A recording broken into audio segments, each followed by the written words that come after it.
Dictation start होगा 5 second बाद। Start. वायुसेना प्रमुख वी.आर. चौधरी ने कहा कि पाकिस्तान और चीन का गठजोड़ चिंता का विषय नहीं है, बल्कि अधिक चिंता का विषय पाकिस्तान के रास्ते चीन को मिलने वाली पश्चिमी तकनीक है। विराम। हालांकि उन्होंने यह भी कहा कि इससे घबराने की कोई बात नहीं है और भारतीय वायुसेना हर स्थिति से निपटने के लिए तैयार है। लेकिन इस बयान के मायने कई हैं।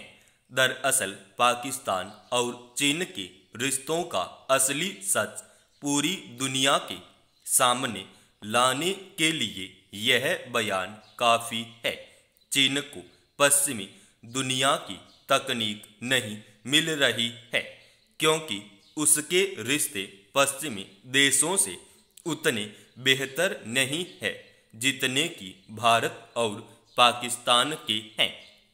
ऐसे में उसने पाकिस्तान के जरिए यह रास्ता खोज लिया है। अमेरिका और चीन के रिश्ते भी जग जाहिर हैं, चूंकि दोनों देश तकनीक साझा नहीं करते हैं, इसलिए समझा जाता है कि पाकिस्तान अमेरिका से हासिल तकनीक चीन के साथ साझा कर रहा है। आज के वक्त में ढांचागत तैयारियों में तकनीकी पक्ष का बड़ा योगदान है। हर देश अपनी सैन्य ताकतों को मजबूत करने के लिए तकनीकी पक्ष पर ज़्यादा जोर दे रहा है। भारतीय सेना भी इस दिशा में काम कर रही है। लेकिन सवाल यह है कि पाकिस्तान जिस तकनीक को चीन से साझा कर रहा है, क्या उसका दुरुपयोग नहीं होगा? यह सवाल तब और महत्वपूर्ण हो जाता है जब अफगानिस्तान में तालिबान को मान्यता दिलाने के लिए पाकिस्तान भरपूर प्रयास कर रहा है। यह तथ्य जग जाहिर है कि दुनिया भर के आतंकी संगठनों के संबंध पाकिस्तान के साथ हैं। वह गाहे बगाहे अपने फायदे के लिए आतंकी संगठनों की मदद के साथ उन्हें पोषित भी करता रहा है। अब इस बात का खुलासा होना है कि पाकिस्तान अपने फायदे के लिए चीन के साथ सैन्य तकनीकी क्षमताओं को साझा कर रहा है। सिर्फ भारत के लिए ही नहीं, बल्कि पूरी दुनिया के लिए खतरनाक हो सकता है। यह अमेरिका के लिए भी सबक है, जो तात्कालिक फायदे के लिए पाकिस्तान और अफगानिस्तान जैसे देशों का इस्तेमाल करता रहा है। जरूरी है कि दुनिया इस पहलू पर विचार करे कि पाकिस्तान के साथ जिस हद तक तकनीक की साझेदारी की जानी चाहिए, साथ ही अन्य संवेदनशील मामलों में भी किस हद तक उसे सहयोग करना है, क्योंकि इस बात की कोई गारंटी नहीं है कि पाकिस्तान के साथ साझा की गई तकनीकों का दुरुपयोग नहीं होगा। ऐसे में खासकर पश्चिमी देशों को सतर्क रहने की जरूरत है। कश्मीर घाटी में अब आतंकी संगठनों की हताशा स्पष्ट नजर आने लगी है। सेना और सुरक्षा बलों की चौकसी के चलते सीमा पार से घुसपैठ पर लगाम लगी है। सतत तलाशी और निगरानी अभियान की वजह से छिपे आतंकवादियों की पहचान और धरपकड़ बढ़ी है। ऐसे में जिस तरह पहले वे आम नागरिकों और खासकर युवाओं को बरगला कर हिंसा के लिए उकसाने और पत्थरबाजी आदि करवाने में सफल हो जाया करते थे, वह अब नहीं कर पा रहे। पिछले दिनों बड़े पैमाने पर छापे पड़े, जिनमें दहशतगर्दों को वित्तीय मदद पहुंचाने वालों पर लगाम कस दी गई। इस तरह उनके पास संसाधनों का अभाव लगातार बढ़ता जा रहा है।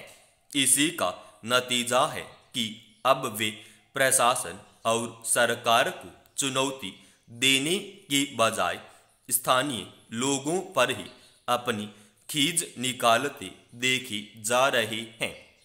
मंगलवार को घाटी के 3 इलाकों में 3 लोगों की हत्या कर दी गई। वे तीनों स्थानीय कारोबारी थे।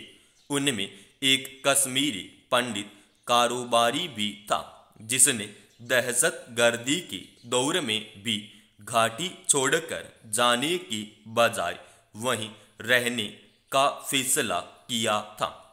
बाकी 2 सामान्य कारोबारी थे, जिनमें से एक खोमचे पर भेलपूरी बेचकर अपने परिवार का पेट पालता था, दूसरा टैक्सी चालकों का संगठन चलाता था और बताया जाता है कि स्थानीय लोगों की हर तरह से मदद किया करता था। ऐसी छिछली किस्म की हरकतें किसी बड़े मकसद वाले संगठन की नहीं हो सकती। इस तरह वे क्या संदेश देना चाहते हैं, समझ से परे है। ऐसे काम वैसी किस्म के लोग करते हैं जिनका मकसद सिर्फ स्थानीय लोगों में भय पैदा करना होता है।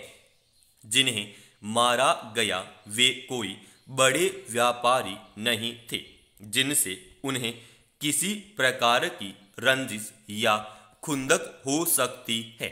कुछ देर को अगर मान भी लें कि एक कश्मीरी पंडित को मारकर वे संदेश देना चाहते रहे होंगे कि वे फिर से पंडितों को वहां से खदेड़ना चाहते हैं, तो इस बात में भी कोई दम नजर नहीं आता। यह ठीक है कि केंद्र की सरकारें कश्मीरी पंडितों को फिर से घाटी में लौट आने के लिए मनाने का प्रयास करती रही हैं। उन्हें वहां बसाने के लिए योजनाएं भी बनाती रही हैं। जो लोग अपना घर बार खेत खलियान वहां छोड़ आए थे, उसे दिलाने का आश्वासन देती रही है। मगर ताजा घटना में जिस कश्मीरी पंडित की हत्या की गई, वह न तो वहां की व्यवस्था में किसी महत्वपूर्ण जिम्मेदारी का निर्वाह कर रहा था, न उसे मारने से व्यापक कश्मीरी पंडित समुदाय को कोई गंभीर संदेश जाता है। दरअसल घाटी में सक्रिय आतंकी संगठनों पर चौतरफा शिकंजा कस चुका है। सबसे बड़ी मुश्किल उन्हें स्थानीय लोगों से पहले जैसा समर्थन न मिल पाने की वजह से पैदा हो रही है। पहले उन्हें स्थानीय लोग संरक्षण दे दिया करते थे। अगर कभी सुरक्षा बल उन्हें पकड़ने के लिए घेराबंदी करते थे, लोग उन्हें रोकने के लिए कवच की तरह खड़े हो जाते थे। अब वैसा नहीं होता। स्थानीय लोग भी समझ चुके हैं कि उनका पुस्तकबिल आतंक में नहीं, मुख्य धारा में शामिल होकर ही है। उधर सीमा पार से भी वैसी मदद नहीं मिल पा रही। हुर्रियत के नेता और कट्टरपंथी ताकतें सलाखों के पीछे हैं या फिर निष्क्रिय कर दी गई हैं। ऐसे में वे किस सहारे अपने पांव पसार पाएंगे, इसकी हताशा और खीज वे लुक छिपकर निरीह स्थानीय निवासियों पर निकाल रहे हैं, मगर इससे उनका कोई मकसद नहीं सधने वाला। समाप्त।